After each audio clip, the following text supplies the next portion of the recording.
piece is about anything. It's about why human beings are so violent and uncompassionate to one another, and what can be done about it. That's all the piece was ever about. It's just my thoughts on those issues. I mean, I don't fully agree with the concept of the wall. You know, to me, it's more a catalogue of complaints, and I don't want to blame everything in my life on everyone else in my life, not myself. I think it's too complaining myself. Well, The Wall has been called one of the most successful and most imaginative rock albums of the whole rock era, you know, the 60s, 70s and 80s, because it did combine not just a concept in terms of music and songs and lyrics, but also a visual concept as well. It lent itself to a much bigger, more experimental project. So The Wall kind of grew and grew, really, became a big monster out of control. The whole Wall experience does have to be viewed as a whole album, movie, stage show, but without doubt, if you want to take one of those in isolation, it has to be the stage show. Has to be. I still think it's the most ambitious thing anyone's ever staged. When I think back, I think, wow, that was quite a big show. And it's very impressive that Roger could actually put that sort of thing together technically to make it work, building the wall and knocking it down and making it all work, you know. I thought it was absolutely brilliant. It was a very big undertaking, and it was very, very well done. It was done to a very high standard, elegant, powerfully affecting, but hugely negative in its content. I mean, that has to be said, that, you know, if you look at the lyrics, if you read the subtext of what's going on, you'd just go out and slash your wrists. There is some wonderful stuff on the album. I mean, I think there is some optimism and stuff inherent, because that's one of the wonderful things about music, is that you can have a rather doom-laden lyric on top of an uplifting piece of music, and it juxtaposes it and it gives you a feeling of uplift about it. I think the film definitely got too black and bleak.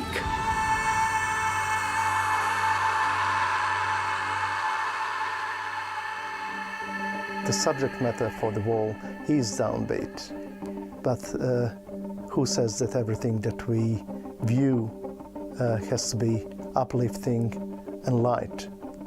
The Wall asks many questions, and many of these questions need answers. It's a piece for everybody who's ever been hurt by anybody else, or anybody who's ever hurt anybody else, because the world is getting smaller and smaller day by day, and the time has come to start thinking more about how we can communicate and cooperate with one another in order to make everybody's life more palatable.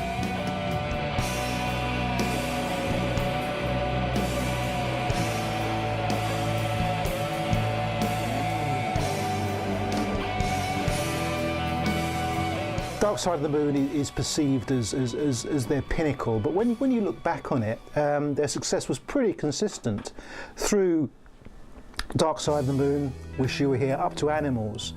It was just you know, a progression of power really for that band. I think the only thing to bear in mind is obviously the growing influence of Roger Waters over those three albums. Dark Side of the Moon, we got together and started to, the band all in a room together, kind of vaguely improvising material.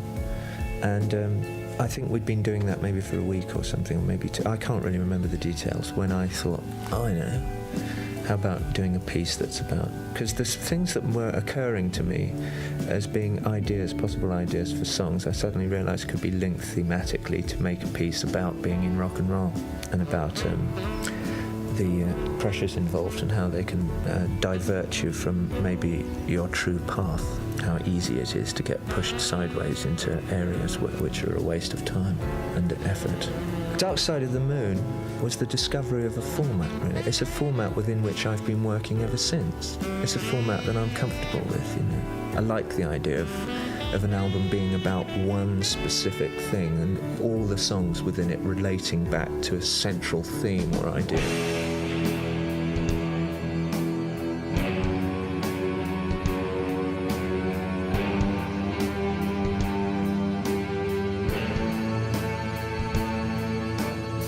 By the time you get to Animals, you know, that's really Waters' baby, you know, and that's when the general themes of the previous two albums get kind of cast to one side, and you get this massive George Orwellian vision, you know, and Waters really coming on strong as he you know, did until he left Floyd, basically. With Animals, it created the basis for a very successful, huge American tour. But in a strange way, Animals also created quite a few problems for the band.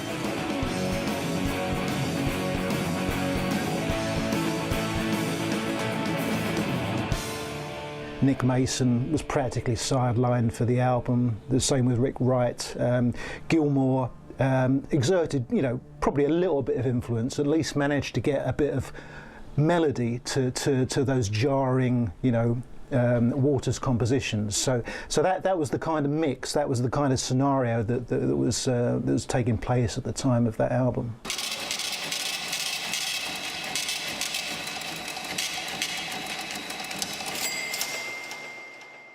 Pink Floyd seemed to be on top of the world, earning huge sums of money, but at the same time it appeared to be cascading out, much to their alarm, when they discovered later that people they'd entrusted with their savings had actually made poor judgment, and the investments really didn't work out too well. In fact, I understand they lost something in the region of £2 million, which today doesn't sound a lot, but in the 70s that was an awful lot of money. I think the only solution for them basically was to become tax exiles, because they couldn't afford to pay tax on the money that they'd earned, because the money that they'd earned wasn't there anymore. So they went to the south of France and you know, realised that the next album had to be some kind of enormous thing to regenerate that money, to pay those tax bills, and to actually, you know, get them on the straight and narrow again. Montreal, 1977, in the Olympic Stadium, 80,000 people. The last gig of our 1977 tour.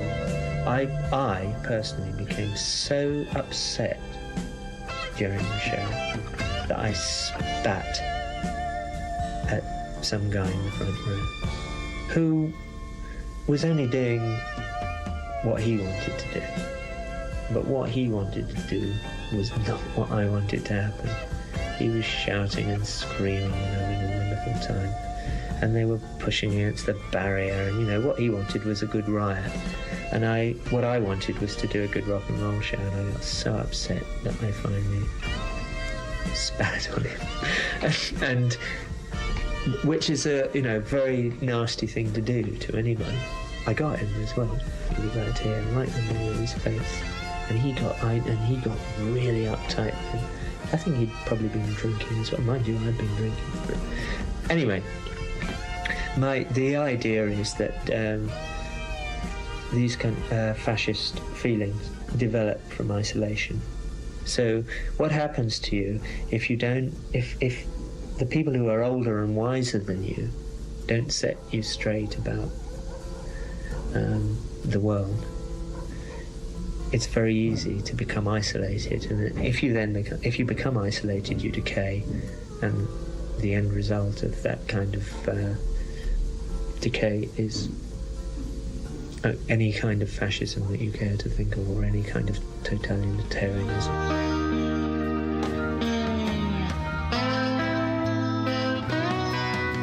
When Pink Floyd initially started out, they were used to, you know, respectful audiences sitting quietly, concentrating on their noodlings. But when Wish You Were Here and the subsequent albums broke really big and they became an arena act, particularly in America, and they had all these Yanks whooping and hollering at them, I honestly think that upset Roger Waters to a large extent, because I mean he actually described these arena gigs as Nuremberg rallies. You know, I mean that was how seriously he took it. You know, to him it wasn't art anymore. It was something, you know, much more extreme than that.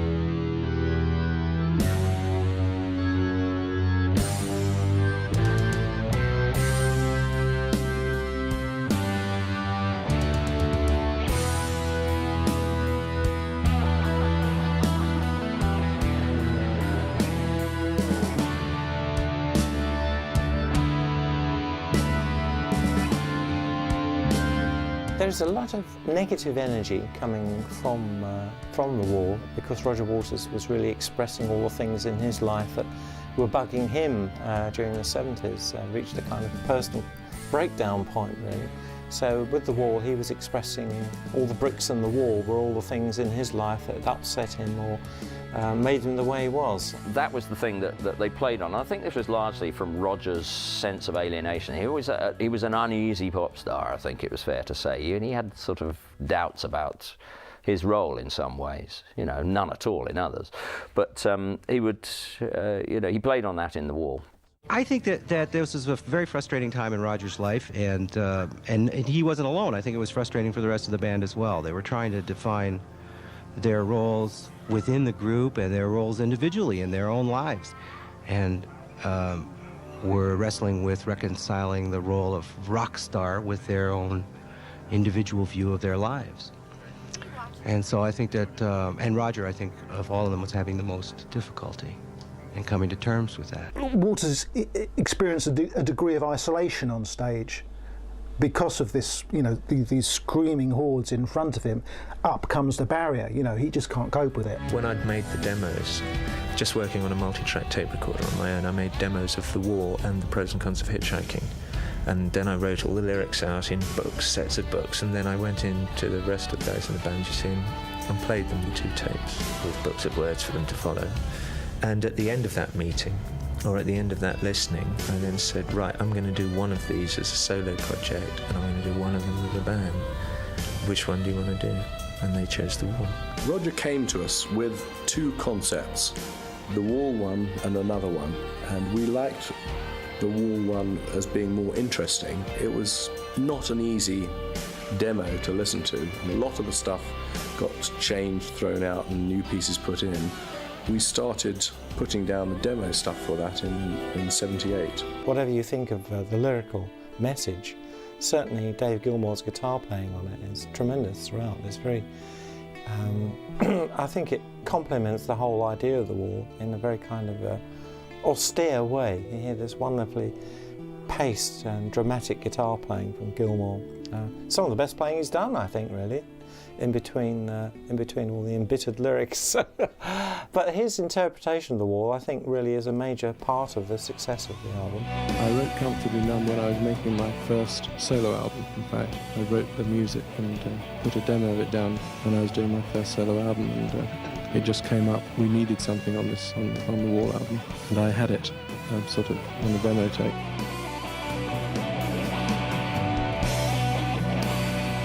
David Gilmour came up with the song Comfortably Numb. The fact that it did sneak onto the album, if indeed that was the case, was of great credit to Dave Gilmour, really, because obviously to interrupt Roger Waters' tunnel vision about that record was an amazing thing in itself.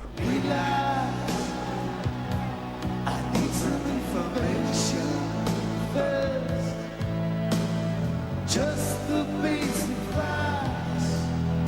Can you show me where it hurts? There is no pain you are receiving. The distant ship smoke on the horizon. After Bring the Boys Back Home, there's a new voice introduced at that point, and there's somebody knocking on the door and saying, "Come on, it's time to go." Right.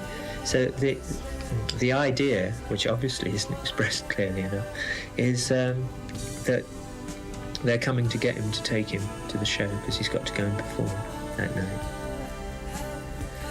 And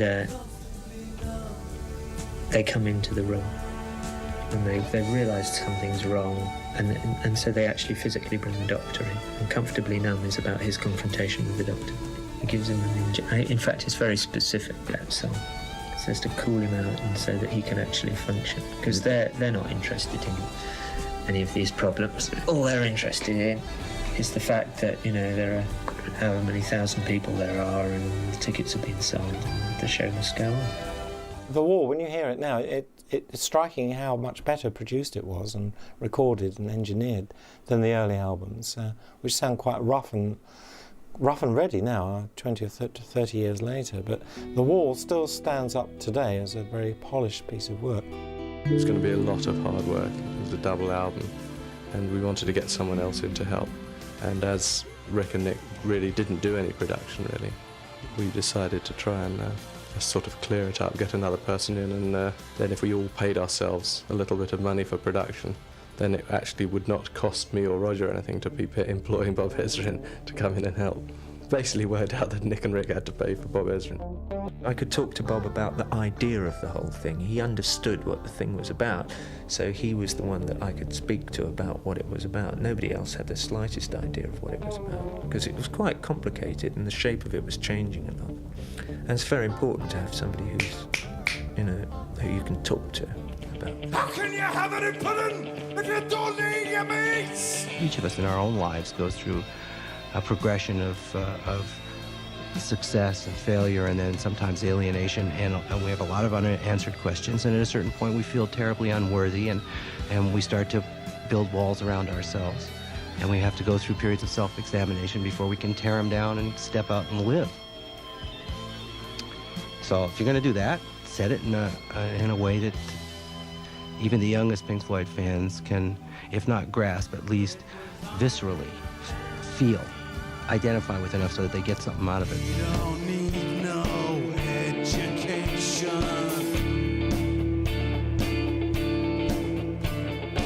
We don't need no thought control. Dark sarcasm in the classroom. All the songs are very sort of tightly constructed in a way. Another Brick in the Wall is a good example. There are strong melodies and tunes there that are memorable, and so in a strange kind of way it's almost like their greatest hits album, because you've got these much shorter, tighter pieces of writing, much more controlled.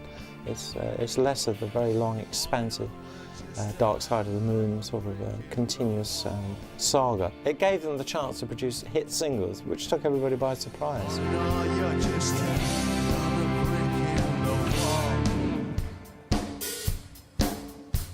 Very important part of this song is that the melody that Roger Waters sings, the bass player, is doubled by a guitar part. So he sings,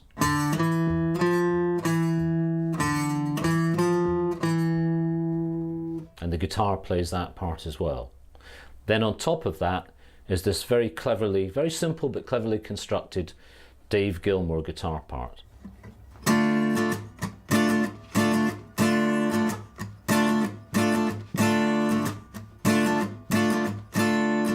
So that's the D minor chord, that's the first chord. Then he moves to G major, but he's moving into what's called the first position, and he plays this phrase.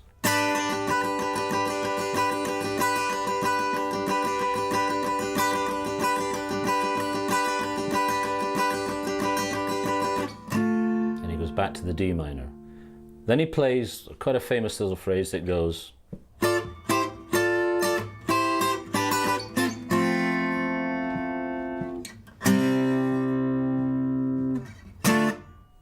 so that's a whole verse and a chorus of the song.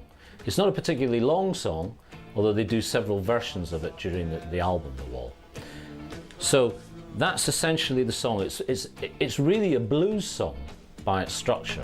Teachers leave them kids alone.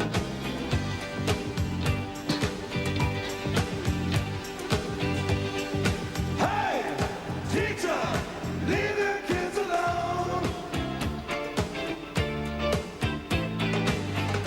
All in all, you're just another brick in the wall. There was that underlying disco-fied beat almost, which did enable it to cross over somewhat strangely. I don't really know if it's that detectable or discernible, but you know, it's an unusual musical path for the Floyd to take. And obviously then you had the very memorable playground chant, "We don't need no education," which you know, I think it struck a chord with a load of disaffected teenagers who genuinely thought they didn't. There was a terrible uproar in this country about that, you know, from people taking the thing out of context, presumably because their kids were taking it out of context. In fact, I got some support from Dr. Runcie, who's the Archbishop of Canterbury, who was asked about it by somebody. He said, well, if the kids are singing this song, then one should listen to it and see what it's about and find out what it is that they feel about things, you know, which I thought was terrific. I mean, I didn't spot that that was a single, in fact, until after the children had been gone on the tape. And as soon as the children singing were on the multi-track, it became quite obvious, you know, that it was potentially a good singer. It gave a voice to the downtrodden masses. I think that was the idea. And the idea of actually speaking up about perhaps injustice in schools and that sort of thing, that's what it was all about, really. That was new, nobody had done that before. Teachers, like any other group of people, you can't generalise about them. There are good ones and bad ones and indifferent ones. And that particular song is an attack on the bad ones, the ones who are venting their fury at life upon the children, of which I had a number at the schools that I went to. A good teacher is invaluable to a child. And happily, I think there are more of them about now than there used to be. We're beginning to throw off some of the Victorian attitudes towards teaching that were prevalent when I was at school, and education by and large is getting better. All in all, we're just another brick in the wall. As far as the strength of the music is concerned with The Wall, obviously with tracks like Comfortably Numb and Another Brick in the Wall Part 2, you can't say it's anything but strong. I think the strange thing is that The Wall to me does sound a little bit like a soundtrack album. The Wall is probably the least of the music-oriented albums of the Pink Floyd. It's the concept, and concept alone. Songs are there purely to support it. I think you felt, when you initially bought that album, you felt that it wasn't quite a whole in itself. It was just it was an element, and you needed to bolt on the other bits and pieces to get the full Floyd experience. But maybe that was part of their plan. As I say, you know, financially they wanted everybody to dip into this and dip into that, you know, rather than just buy this album and stick it on your stereo and you know, stay in your room for 6 months. CBS had bribed us to get it out for the Christmas sale in '79. We worked like mad to get that finished, and then we were straight into rehearsals for the show and putting the show together and getting that band together and doing that stuff, and then moving from one big place in Culver City, putting the show together, putting the big stuff together, and another rehearsal room somewhere else with the musicians in it, and I was working away with the musicians, and then we moved into the sports arena for God knows how long. How many weeks was it? I can't remember. It must have been 3 weeks or something. We were in the sports arena putting the music and the show together. God, it was unbelievable hard work trying to put all that together. We were down to the wire, really. I mean, we decided like 2 days before we opened that the lighting wasn't working right, the cues weren't happening, and we got a new lighting man in, literally, I think the day before we started the shows, and he had to learn the whole sort of 2-hour show. Certainly The Wall as a live spectacle was quite remarkable, really, and puzzling. People wondered what it was all about. I remember going to see the show at the Earl's Court in London and watching the slow process of building the brick wall, which goes on throughout the entire show, gradually laying this line of bricks, and you think, what are they doing?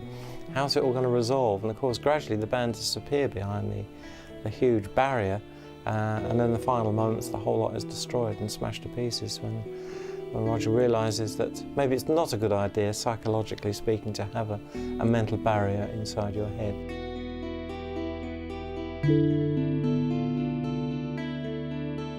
Hey you, out there in the cold. A lot of the show is about illusion, and Roger Waters' cynicism about the relationship between the public and the private persona. And to underline that, written into the structure of the show was the nature of what they termed the surrogate band. So for instance, the show opens with a thing that is largely instrumental. It's certainly a big, bombastic instrumental opening. Then the light goes down. At the end of the song, the bands freeze the image. a Lancaster bomber or something flies over the head of the crowd. The lights come up on a stage that's higher than the stage that they've just seen Pink Floyd play the opening number, and there on the higher stage is Pink Floyd playing the second number. So it's like, hang on, you know, that was Pink Floyd down there. And that was the illusion that they constantly played on, and they used what they termed the surrogate band, which was myself, Andy Bown, Willie Wilson and Pete Wood, as the surrogates, and we were given latex masks and made to look exactly like Pink Floyd. Open your heart, I'm coming home. The story really of the wall is the wall that we all build up to protect our vulnerability. Our vulnerability gets attacked through our life, first of all, by our mothers, who know exactly where to get us, where to hurt us, or fathers. Then by our teachers, who can ridicule us in front of the class and make us feel small and hurt. Gerald Scarfe, as I understand it, created the whole show entirely, from the visuals to the animatronics to the staging of it. You know, that was his vision more than Roger Waters's. And it's kind of weird to think that this guy with these, you know, these crazy schemes and these these bizarre visual expertise, if you like, in being able to translate these you know, little images, you know, that he must have sketched out into these vast three-dimensional monsters. You know, it's just incredible. Huge puppets, massive puppets, things that were sort of, you know, 30 foot high, and string puppets that would walk across the stage. The school teacher for Another Brick in the Wall was this giant puppet with car headlights for eyes. To put on a show of that magnitude was sensational. Obviously people expected it from the Floyd, but I don't think they really expected something quite as spectacular as that.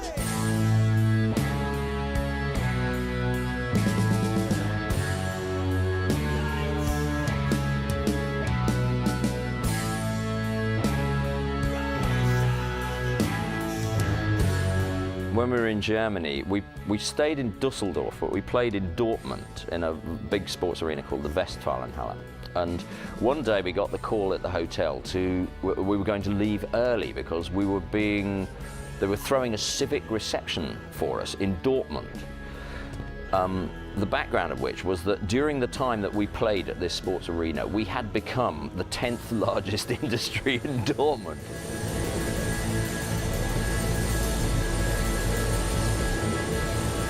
It's a big show, and the musicians are just one, you know, a few small cogs in a big machine. There's a lot more going on, and you just make sure you get your part right. Well, that's what I do. That's why the rest of it goes around, and I don't really think of it until afterwards. And when I think back, I think, wow, that was quite a big show. Every person in the band had their own roadie.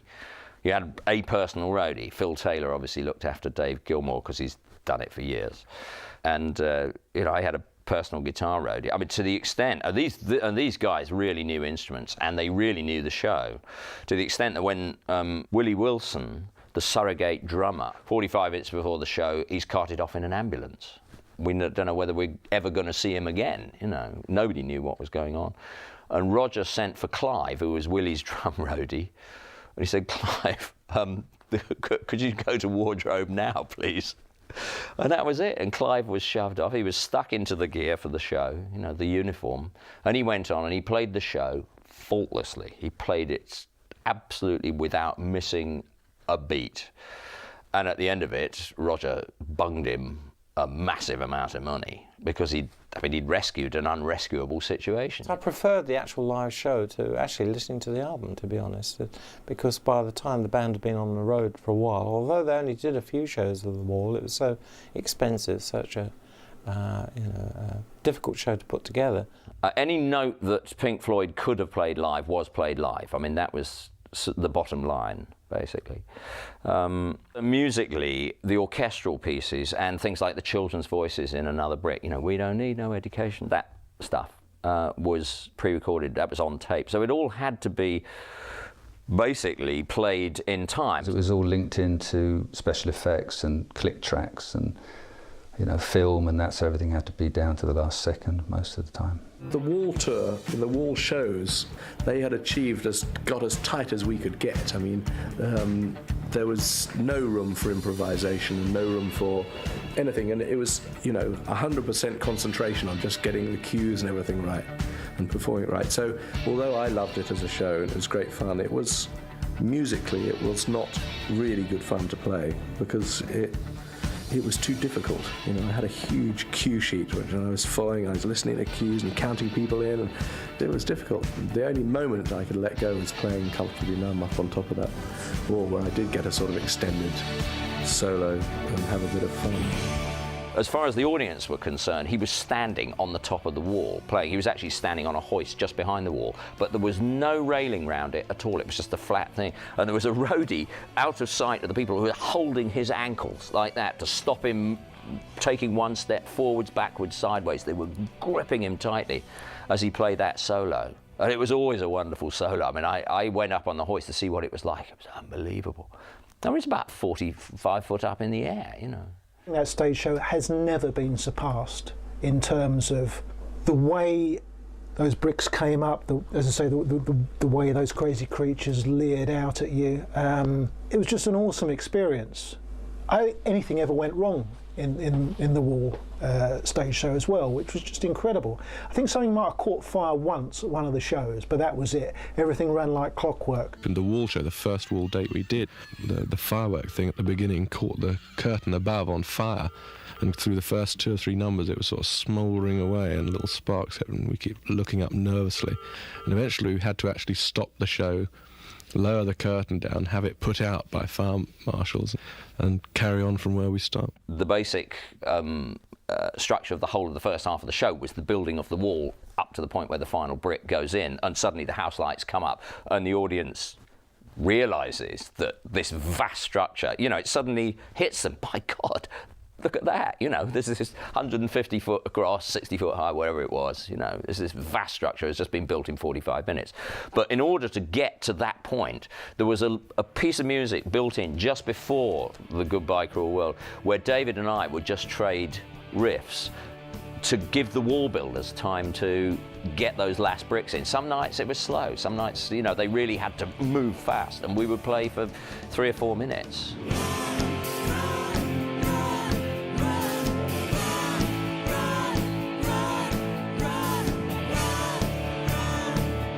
A strong aspect of the Wall experience, I suppose, is it has left us so many very powerful images.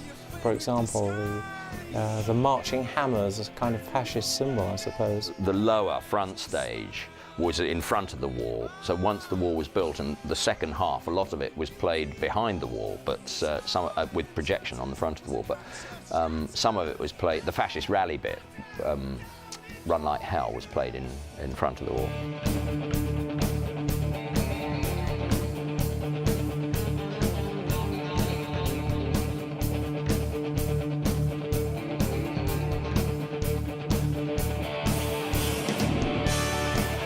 Well, Run Like Hell is a great live favourite, obviously, because it's a driving, simple piece of music that you can accept on any level, really. It's just the fact that it was probably a high point of the concert because it was something that everybody could relate to, and you could kind of forget the stark, barren messages for a while and just listen to something that's closer to rock and roll, I suppose.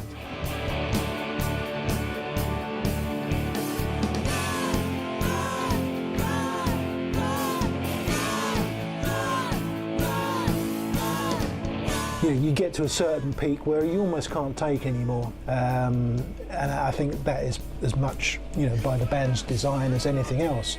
So along comes Run Like Hell, and you're back in the real rock and roll world again for 2 or 3 minutes. So I think that's why it works really well, particularly in the live environment.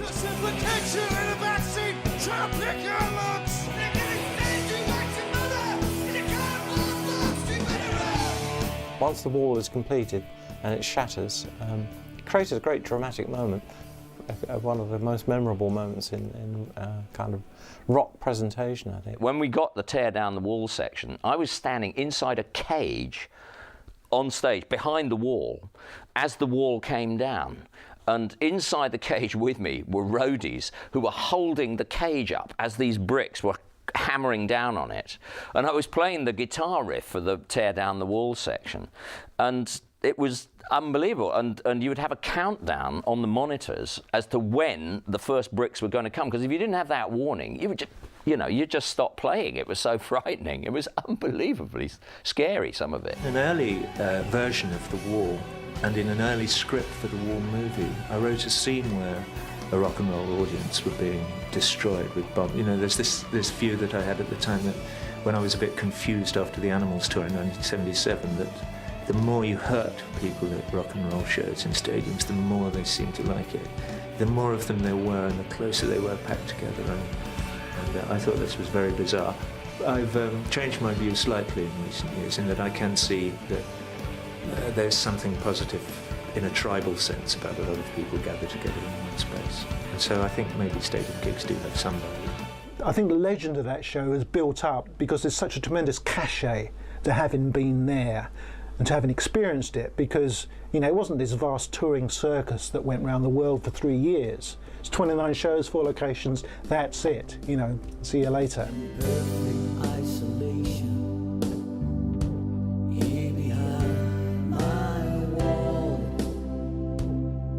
And I knew that there were tensions in the band. Very interestingly, backstage at Earl's Court, there were 4 caravans in a sort of square, and 3 of them faced into the middle of the square. Rogers faced the other way. So he didn't socialise with us. He never came to the bar in Dusseldorf. The other 3 were always there after the gig, you know, a few scoops, chats, and whether it was going well and what could be better, and, you know, those things that anybody would talk about after a gig, but you never saw Roger. I remember the last big battle was about the mixing of the tune Comfortably Numb on The Wall. There was a big battle about that, about which backing track to use. There were 2 different drum tracks, and there was a huge battle about that, and eventually there was a compromise was arrived at where one backing track went for 2 verses and then another. So that was really nothing much. It was the last time that lineup almost was together. They did an album after that called The Final Cut, which I think Rogers was on, but I'm not sure whether he toured with them when they did it. I think he might have dropped out by then. But it was very much its swan song. I mean, the thing was sort of corroding, really. Because the acrimony between the Pink Floyd members, which nobody really knew too much about when the album was being put together, because that is now part of public domain, and because all the court battles between Roger and the other 3, you know, are very well known. I think Roger has got this image now of being, you know, this slightly irksome geezer. I was never quite sure about Roger because I'd been warned not to take it seriously if Roger got on one, you know. He was volatile, and he certainly did shout at people, you know. But he never really voiced any criticism of me at all, and we talked quite comfortably. There was one time, I think it was on the afternoon run-through in Dortmund, I'd never played a place that big, you know, not really, and I was using their amps, not mine. I don't remember sort of turning the amp up and taking a solo. I remember Roger coming over and saying, Andy, we're trying to entertain them, not kill them. It's like, turn it down, you know. But I thought, heck, I've got this huge amp, I shall turn it up, you know, I mean, it's rock and roll. But that's not how they work, because it all goes through the PA. It's not, you know, Black Sabbath or Motorhead, you know what I mean? I mean, they don't play like that.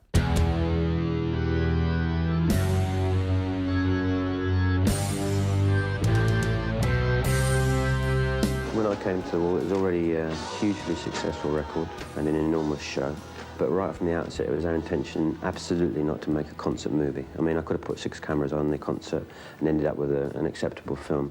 But we wanted it to be totally cinematic, a film in its own right. Alan Parker was going to shoot a concert movie, and there were going to be dramatic highlights cut in with the story that became ultimately the story of the entire movie, the thing with Geldof and, you know, the no eyebrows character, and Pink, you know, who was just a big ragdoll in our show. And then they just jettisoned the notion of the concert at all. But they filmed every night at Earl's Court for 5 nights multi-camera shoot. I mean, people everywhere. Well, some people have called The Wall, the movie, which came out in 1982, directed by Alan Parker, one huge clip. In other words, lots of repetition and not really focused as a movie. Difficult task, though, to grab an idea like The Wall and turn it into a big visual entity. Roger just isn't the writer in the normal sense. He's not only just he's written a screenplay, it is based on his life. And of course, the original inspiration is the music. It's our main narrative energy, and it was the beginnings of everything that we aspired to do because it was the original work of art. Very difficult to translate rock ideas into movies. How strong is the original idea? A film tends to expose weaknesses in a storyline, for example.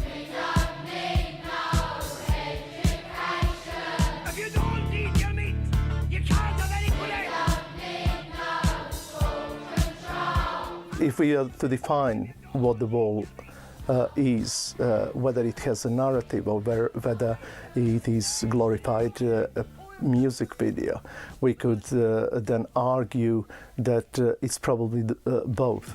It's about a rock and roll star in a hotel room reviewing his past life and all the people who've hurt him. And he sits there and goes gradually crazy. Well, I think in a way it was a good idea to get Bob Geldof to play Pink in the film. I mean, who else could they have got?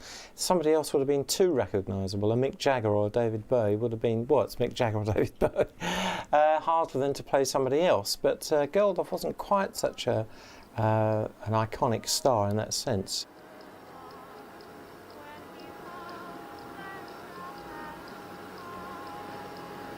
The great thing about Geldof is he wasn't a Pink Floyd fan, so you know, you didn't have that sort of reverential treatment that you would have got with somebody who was heavily into that band's music. He was asked if he wanted to do it, and he said, no, I can't stand Pink Floyd. I think the album's rubbish, and I don't want anything to do with it at all. But his manager managed to persuade him. I know this story to be true because they discussed it in a cab on the way to an airport when they were going to do some gigs with the Boomtown Rats in Europe. And Bob was ranting and raving about how awful he thought The Wall was and everything else. And the reason I know this was because the cab driver was my brother. I think that Bob Geldof does a reasonably good job in The Wall. Part of that reason is that he's not saying many lines. There is almost non-existent dialogue in that film, and what he does appropriately.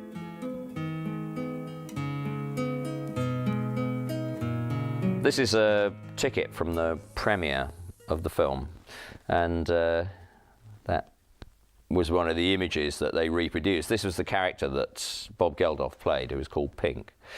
He was a pop star that went crazy. And my overwhelming feeling really was of disappointment. I hoped it was going to be a concert movie, and I didn't really know that it wasn't until I went to see the film. And the other thing was that I thought it was a shame that they didn't make more of the music. They used the album, just remixed bits of the album, rather than actually approach it again from scratch. The score of The Wall suffers because of its strong song structure, and it appears to be multi-layering on the top of already strong concept and narrative, together with the visuals and animation, and oversaturating the space, which makes it much more difficult for a viewer and listener to identify with the piece. One day Roger Waters rang me up and said that he was writing a new piece. His idea was that we should make a film of it at that point, and it immediately interested me. I started work there and then on one of the pieces from the album called The Trial, and working on it has brought out a whole area of my work that was unexplored. The Trial, I don't think, would have worked without Gerald Scarfe's manic visions. I mean, that is really just the culmination of all his craziness in one bonkers melting pot. Good morning, Worm, Your Honour. The Crown will plainly show the prisoner who now stands before you was caught red-handed, showing feeling. This is a really interesting song. Musically, it's immensely complex, and it's played by an orchestra. It's essentially in 2/4. So that means 2 crotchets to the bar. So 1, 2, 1, 2, 1, 2, 1, 2. And that style, 1, 2, 2 crotchets, 2/4, can sometimes be quite menacing.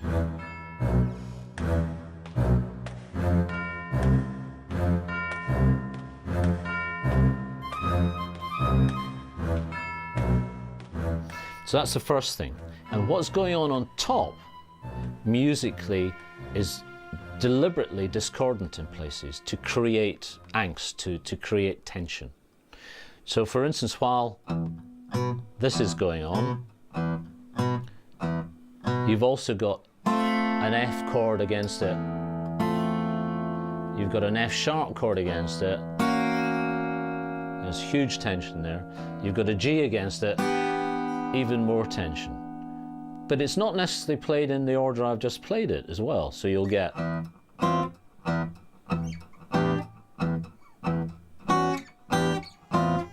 and consequently creating even more tension.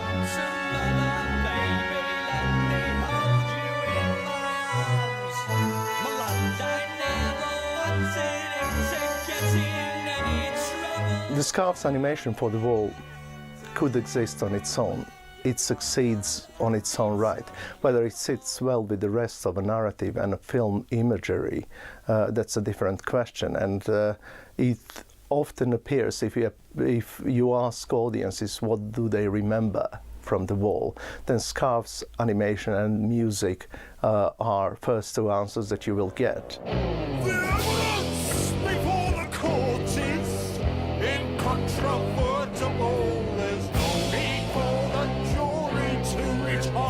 The song is, I would say, also in more of a show-style song, or vaudeville, or a film noir, a musical, but a dark musical. And it's really, really, it's a clever piece of music. Suffer your exquisite white mother fills me. What Scarf did was interpret the images so well with the music that you know, one without the other is much, much weaker. I sentence you to be exposed before your peers. Tear down the wall! When the Pink, the character played by Bob Geldof, finally put himself on trial, he realizes that himself, as the creator of the wall, is the part of a problem as well. Blaming the rest of the world, that of his father in war, his overprotective mother, his audience, everybody but himself, his betraying wife, was something that created the wall and finally made this total and final division between him, reality, and the rest of the world. And he finally decides to break it down. And the end of the film is quite enigmatic. Wall is finally broken.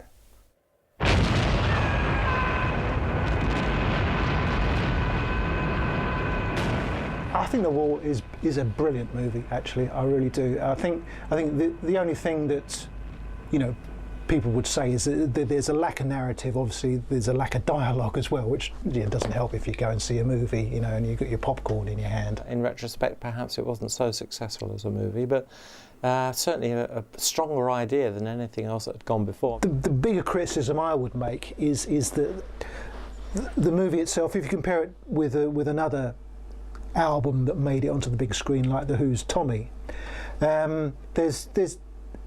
there's a lack of humour really and self-parody. It's all very, very intense. I mean, it is all on one level and it is very extreme, but I guess it had to be. You know, that was The Wall, you know, that was the concept.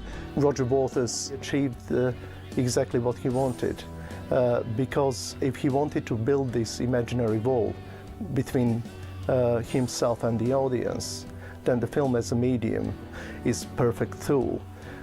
Audience and performers are finally separated. they sit in auditorium watching at the film while artists that created are elsewhere. You know, obviously the film was expensive to make, the stage show was really expensive to put on. But at the end of the day, whatever financial gambit they had, and they were in serious trouble financially, you know, it definitely paid off.